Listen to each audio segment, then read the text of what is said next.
شریعت طاہرہ میں، ہمارے دین اسلام میں ایک اصطلاح بولی جاتی ہے مجدد۔ مجدد دین کو صحیح طریقے سے اپنے زمانے میں پیش کرنے والا، جب اس پر گرد و غبار جمع ہو جائے، جب اس پر لوگ خرافات، بدعات، واہیات بھر دیں، تو ایک مجدد آتا ہے، ان سب کو ختم کر کے دین اسلام کا صحیح چہرہ پھر امت مصطفیٰ کے سامنے پیش کرتا ہے، اسے مجدد کہتے ہیں۔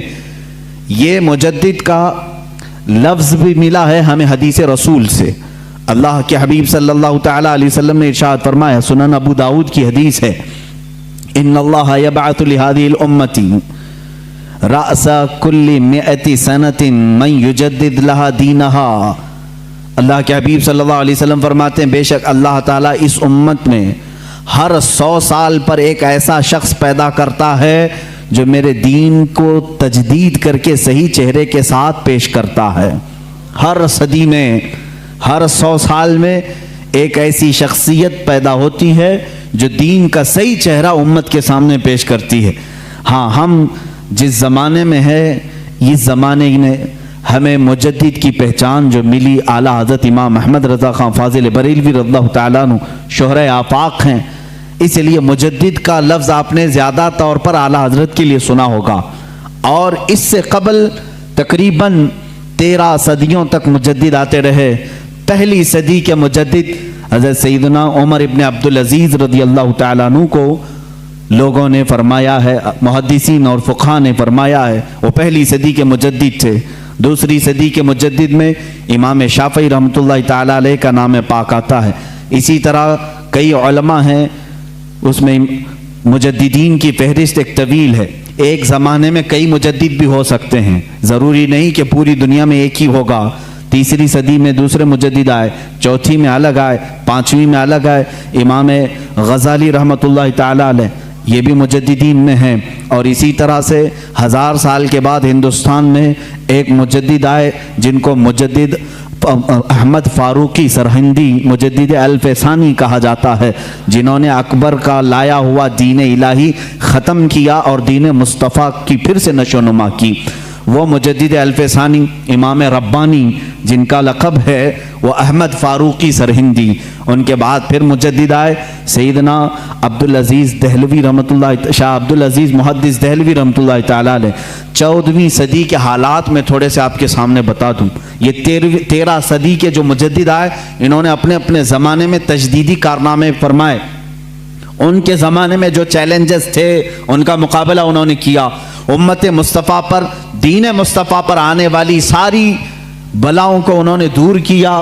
جس انداز سے بھی یہ طوفان کھڑے ہوتے، مجدد اپنے ذات کے ساتھ، اپنے قلم کے ساتھ، اپنی زبان کے ساتھ جہاد کرتا اور شریعت طاہرہ کا دفاع کرتا۔ 14ویں صدی کے حالات ایسے تھے میرے عزیزوں۔ ہندوستان کے حالات میں اگر آپ کو بتاؤں، یہاں کے پس منظر کو آپ کو پہلے سمجھنا ہوگا، پھر اعلیٰ حضرت کی ذات آپ کو سمجھ میں آئے گی۔ اللہ کے حبیب صلی اللہ تعالیٰ علیہ وسلم کے وارث اور حضور اکرم صلی اللہ علیہ وسلم کے نائب یا علماء امت نے کس طرح کی قربانیاں دی۔ ہندوستان کے حالات ایسے تھے، ایسٹ انڈیا کمپنی کے نام سے انگریز اپنے قدم جما رہے تھے، اور انگریز جب یہاں پر پھیلنا شروع ہوئے، پہلے انہوں نے بنگال کو اپنے قابو میں کیا، پھر اس کے بعد گوا میں، ادھر ادھر علاقوں میں اپنی کمپنی کے نام سے شروع کیا، بمبئی کو قبضے میں لیا۔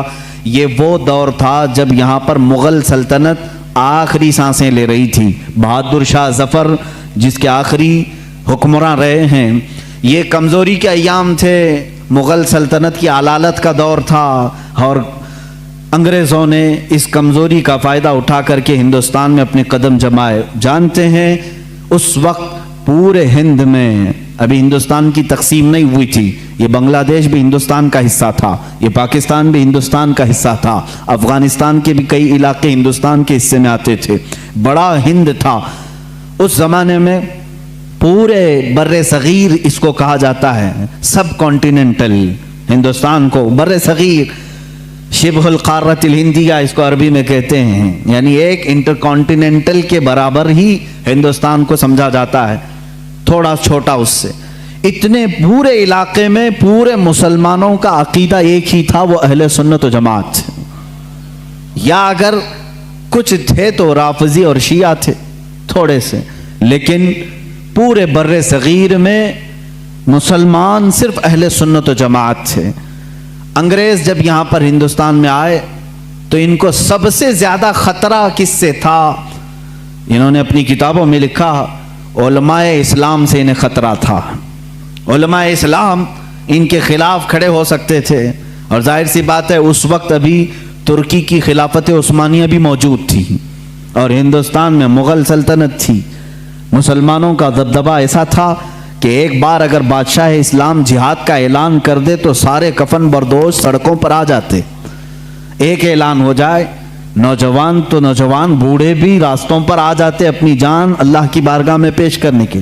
ہر زمانے میں ہمارے ہاں دائرہ اسلام میں میں آپ کو بتاؤں، مرنے سے کبھی کوئی مسلمان خوف نہیں کھاتا تھا۔ اسی لیے 1947 کی جو آزادی کی جنگ ہے، اس میں آپ دیکھیں گے تاریخ اگرچہ آپ کو بتائی نہیں جاتی، 1 لاکھ سے زیادہ مسلمانوں کی بھی موت اس میں ہوئی، شہادت ہوئی ہے، اور تقریباً 1857 سے اگر میں گناؤں 30,000 صرف علماء اہل سنت ایسے ہیں جن کو درختوں پر پھانسی پر لٹکایا تھا انگریزوں نے۔ یہ ہماری قربانیاں ہیں، اور انگریز یہ اچھی طرح سے جانتا ہے، جس کو اقبال نے کہا یہ فاقہ کش موت سے ڈرتا نہیں ذرا، روح محمدی اس کے بدن سے نکال دو، عرب کو دے کر کے عجم کے تخیلات، اسلام کو حجاز و یمن سے نکال دو۔ انگریز یہی سوچتا ہے کہ یہ فاقہ کش موت سے ڈرتا نہیں، اس کے جسم سے روح محمدی نکال دو، عشق مصطفیٰ نکال دو۔ اس زمانے میں انگریزوں نے جب یہ دیکھا کہ یہاں ان کی یونٹی اور ان کے اتحاد سے ہمارے لیے خطرہ ہے، تو ظاہر سی بات ہے ہر زمانے میں منافقین کو خریدنے کی کوشش کی جاتی رہی ہے، ہر زمانے میں۔ وہ زمانہ بھی ایسا رہا کہ انگریزوں نے اپنے خلاف بولنے والوں کو کالا پانی کی سزا دی، انڈمان نکوبار بھیجا، پھانسی کی سزائیں دی، لیکن وہی انگریز چند علماء کو خریدتا رہا، چند مولویوں کو خریدا، اور ان کے درمیان، مسلمانوں کے درمیان اختلافات ڈالنے کی کوششیں کی۔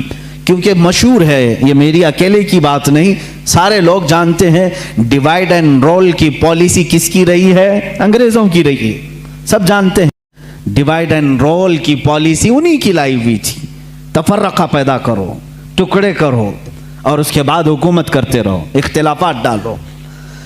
تو انہوں نے ہندوستان میں اس چیز کی کوشش کی، اور سب سے پہلے اختلافات جو جنم لیتے ہیں وہ قادیان پنجاب سے، وہاں سے ایک مرزا غلام احمد قادیانی نام کے شخص کو اٹھایا گیا۔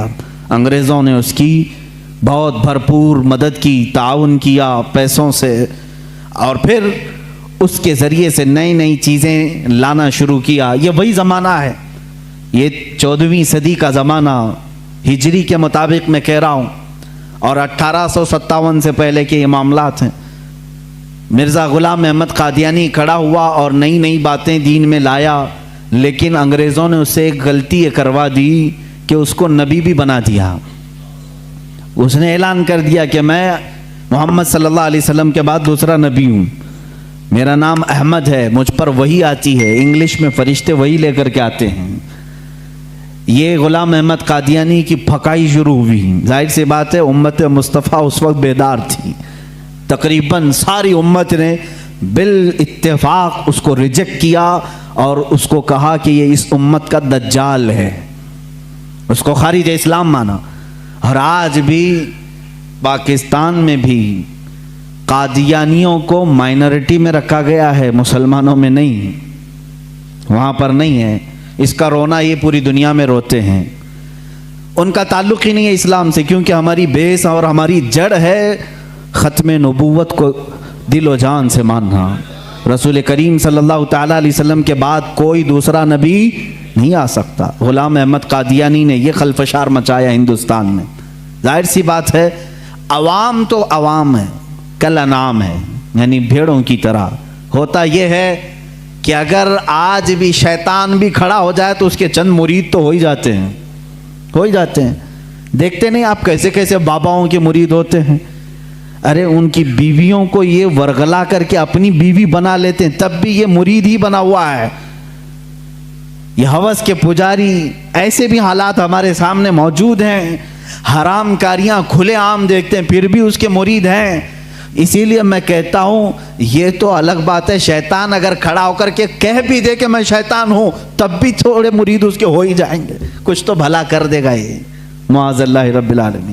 اسی طرح غلام احمد قادیانی کا کفر ظاہر تھا، ختم نبوت کا انکار تھا، باوجود اس کے کچھ ماننے والے اس کے فالوورز تھے، جس کی وجہ سے ہندوستان میں اختلافات کی ہوا شروع ہو گئی۔ اب یہاں پر معاملات ایسے آئے کہ پھر ایک علاقہ ایسا ہے، علی گڑھ مسلم یونیورسٹی کو تو آپ جانتے ہیں، لیکن اگر میں اب کھولوں بہت سارے تو کچھ لوگوں کے اب دلوں میں چبھن ہوگی، پیٹ میں درد بھی ہوگا، لوگ یہی کہیں گے کہ مولانا اختلافات کی بات کرتے ہیں، بانٹنے کی بات کرتے ہیں، فرقے کی بات کرتے ہیں۔